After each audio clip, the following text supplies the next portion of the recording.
Hi friends, welcome to Films to Fashion.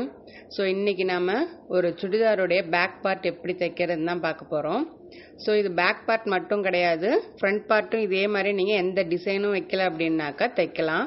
So இந்த video வந்து கொஞ்சம் டீட்டெயிலாக போட்டிருக்கேன் பாருங்கள்.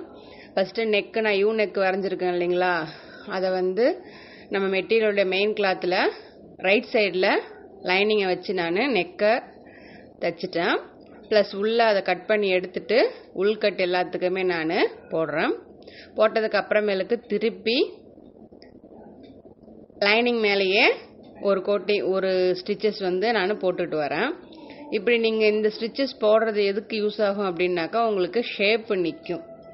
கரெக்டாக அந்த யூ ஷேப்புனா யூ ஷேப்பு அந்த மாதிரி அது கரெக்டாக நிற்கும். அதனால தான் அந்த போடுறது. திரும்ப இப்போது லைனிங்கையும் மெயின் கிளாத்தையும் மடித்து வச்சு வெளியில் ஓரத்தில் கார்னரில் ஒரு தையல் ஒன்று போட்டுருங்க. கையோடவே உள்பக்கமாக ஒரு 1/4 இன்ச்சுக்கு இன்னொரு தையலும் போட்டுருங்க. இதோட உங்களுக்கு நெக்கு முடிஞ்சுது. நீங்கள் அதை போடுறது நல்லா இருக்கும், பார்க்குறதுக்கு அமைப்பாக இருக்கும். நெக்கு வந்து உங்களுக்கு தூக்கிட்டு இருக்காது, ஈவனாக தெரியும். ஸோ எந்த நெக்காக இருந்தாலும் ப்ளவுஸ் ஆகட்டும் சுடிதார் ஆகட்டும் நீங்கள் 2 ஸ்டிச்சஸ் போடுங்க, பார்க்க அவ்வளோ அழகாக இருக்கும். இப்போ என்ன பண்ண போகிறோம், ஷோல்டரையும் ஆம்கோலையும் நான் மெயின் கிளாத்தோட ஜாயின் பண்ண போகிறேன். லைனிங் கிளாத்தையும் மெயின் கிளாத்தையும் ஜாயின் பண்ண போகிறேன். ஒரு பக்கம் ஜாயின் பண்ணிட்டு திரும்ப இன்னொரு பக்கமும் ஜாயின் பண்ணுங்க. இப்படி பண்றதுனால உங்களுக்கு என்ன ஆகும் அப்படின்னாக்க மேல இருந்து கீழே வரைக்கும் சுடிதார் ஈவனா உங்களுக்கு போகும். ஒரு பக்கம் ஈடும் தாழ்த்தியமா வராது. நீங்க எவ்வளவுதான் கரெக்டா கட் பண்ணாலும் சுடிதார் வந்து உங்களுக்கு ஒரு சமயம் வந்து ஈடும் தாழ்த்தியமா வரும். அந்த மாதிரி வராம இருக்கணும் அப்படின்னாக்க இதை நீங்க ஃபாலோ பண்ணுங்க. ஒரு சைடில் வந்து ஆம்கோலும் ஷோல்டரும் நம்ம அட்டாச் பண்ணிட்டோம். திரும்ப உடனே அடுத்த சைடில் ஆம்கோலும் ஷோல்டரும் அட்டாச் பண்ணுவோம். இது நான் யூஸ் பண்ணி பார்த்துருக்கேன். எனக்கு வந்து இது வந்து கொஞ்சம் யூஸ்ஃபுல்லாக தெரிஞ்சதுனால இதை நான் சொல்கிறேன் உங்களுக்கு நான். ஸோ சில பேர் என்ன பண்ணுவாங்க, ஒரு பக்கம் முடிச்சுட்டு அப்புறம் இன்னொரு பக்கம் வருவாங்க. அப்படி வரும்போது நீங்கள் ஏதாச்சும் சரி பண்ணணும் அப்படின்னாக்கா கிளாத்தை சரி பண்ண முடியாது. ஏன்னா ஒரு பக்கம் ஃபுல்லாக தையல் விழுந்திருக்கும் அதனால். ஸோ அப்படி இல்லாமல் ஒன்று ஒன்றா நீங்கள் தைச்சிக்கிட்டே வாங்க. நெக்ஸ்ட்டு நம்ம இப்போ செஸ்ட்டும் வெயிஸ்ட்டும் மெயின் கிளாத்தை லைனிங் கிளாத்தையும் வச்சு நம்ம அட்டாச் பண்ணுவோம். அந்த ஸ்லிட்டு நீங்கள் எது வரைக்கும் கட் பண்ணியிருக்கீங்களோ அது வரைக்கும் ஸ்டிச்சஸ் போடுங்க. போட்டு எக்ஸ்ட்ரா பீசஸாக கட் பண்ணி எடுத்துருங்க. நெக்ஸ்ட் அடுத்த சைடு இன்னொரு சைடுமே நாம அதே மாதிரியே கிளாத் மெயின் கிளாத்தை நீவி விட்டுட்டு அந்த லைனிங் கிளாத்தோட வெஸ்ட்டும் செஸ்ட்டும் நாம ஜாயின் பண்ணிக்கலாம். ஜாயின் பண்ணிட்டு எக்ஸ்ட்ரா கிளாத்தை வெட்டி எடுத்துருங்க. ஸோ இப்போ என்ன பண்ண போறோம், லைனிங்கை வந்து நாம உள்பக்கமாக மடிச்சு வச்சு அடிக்க போறோம் நாம. ஸோ நீங்கள் கட் கொடுத்துருப்பீங்க இல்லையா, லைனிங் மார்க் பண்ணும்போதே உங்களுக்கு லைனிங் எது வரைக்கும் எந்த உயரம் வேணும் நீங்கள் கொடுத்துருப்பீங்க இல்லையா, அதை அப்பயே நம்ம கட் போட்டு வச்சுருப்போம். ஸோ சுடிதார் மார்க்கிங் வீடியோவும் இதுக்கு முன்னாடி நான் போட்டிருக்கேன், பாருங்கள். அந்த லிங்க் டிஸ்கிரிப்ஷனில் தரேன், பாருங்கள்.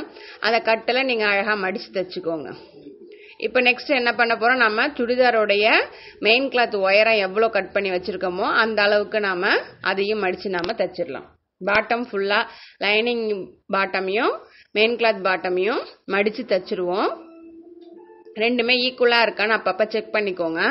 மடித்து தைக்கும் போது ஒரு பக்கம் இடுந்தழுத்தி இல்லைன்னா அப்படி இல்லைன்னா கட் பண்ணிவிட்டு நீங்கள் பண்ணலாம். எனக்கு இதில் கட் பண்ண வேண்டியது எதுவுமே இல்லை, ஏன்னா நான் ஈவனாக கரெக்டாக நான் ஏற்கனவே கட் பண்ணி வச்சுருக்கிறதுனால. ஸோ இந்த மாதிரி லைனிங்கை வந்து நீவி விட்டு நீங்கள் வந்து அடியில் தைச்சிட்டே வந்தீங்கன்னாக்க உங்களுக்கு வந்து கீழே பாட்டம் வந்து ஈக்குவலாக இருக்கும். உங்களுக்கு மார்க் பண்ணியிருந்தாலும் அதுவும் ஈஸியாக இருக்கும். இப்படியும் நீங்கள் அழகாக தைக்கலாம்.